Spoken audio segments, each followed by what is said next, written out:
first met him, it was at the end of 2014 when One Direction was still together.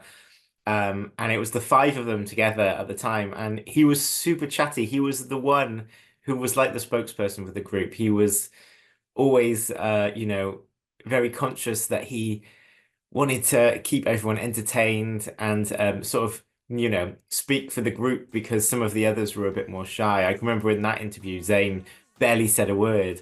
And I think Liam knew that he wanted to look after his bandmates. He was very thoughtful like that, I think. I think at that point, he kept a lot of it very hidden. It's only afterwards that he actually spoke about what he was going through during his time in the band. But obviously, they were in such a crazy position. They had millions and millions of fans around the world. They were the biggest group at the time. And that toll would, you know, be heavy to take for anybody. I think at the time, it was kept very quiet and people just wanted to see happy guys in these groups. And especially then, 10 years ago, people didn't really talk about mental health and, their personal problems in the same way that celebrities feel that they're able to do now. So at that time, I think it was all kept very hush hush. But, it was hard for him to deal with, for sure. I can remember being told some things that were very concerning at the time, which I won't go into in detail, but there was definitely some issues that weren't talked about at the time. And he has spoken since, he did talk about having issues with alcohol and with other substances. Um, I think people maybe don't know how far those issues went. Um, it was, I think, a really hard time, and he did lean on those things for comfort, I suppose, and escapism. But there was a lot to deal with, and I think anyone who's in that sort of glare from millions of people, they were the first sort of big social media band as well, dealing with those sorts of comments from people all over social media. Everyone has an opinion on you all of a sudden. That's really hard to take. Liam was always good at putting this persona out there that, he was in a good place. Even when he was in One Direction, he always was super chatty and charismatic. But it really felt that when he was launching his solo career, he was so excited, and he was at this really like quite crazy time in his life where he literally just 2 months before became a dad.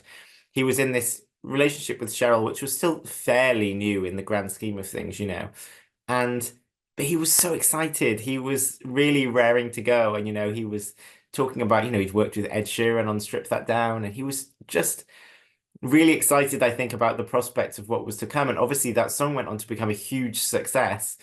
Um, and yeah, that year, I think he was just like raring to go. He'd had sort of over a year out of the game at that point. And if you think about what the time was like in One Direction, they never had even, 3 days off, let alone a year. So he was raring to go at that point and he seemed like he was in a really good spot. Liam really was a people pleaser. And I think for someone like him who, he'd had all of this success in One Direction and then, to have this single which was so huge and for then for things to not really go his way and not be received in the way that he wanted to, it was really, really, really hard for him. And sometimes you don't have the right people around you, or there's lots of different reasons for why this might be even harder. But I think for him, he just took it so hard personally. And I don't think anyone can really understand that unless you're in that position, because for so many people, they'll think, yeah, but you've still got loads of money and you've still done all these things. But when you're in that situation, I think you just feel like a bit of a failure, and that's devastating to feel like because, he obviously wasn't at all. He was still hugely successful. My last encounter with Liam was in April 2020.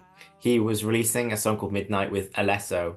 And obviously we'd just gone into lockdown a few weeks earlier, so I was doing a Zoom interview with him and Alesso, and they were talking all about how coronavirus had stopped them shooting their music video and all this sort of stuff. They were, kind of a bit gutted, but he seemed like he was in a decent spot, you know. He had obviously just done his Hugo Boss campaign a few months before, where he'd stripped naked, apart from some boxers, and looked, in really good shape. And everyone's, thinking, wow, this guy's a sex symbol, and he's got a big, great music career. Um, and it seemed like he was in a good spot. He was living in central London, I think, at the time. And he said, he was taking it easy and sort of enjoying some of the time that he was able to have where he wasn't rushing around the world because, for years his whole life had been a scheduled thing where he was going and playing a gig here, a gig here, a gig here, promo here.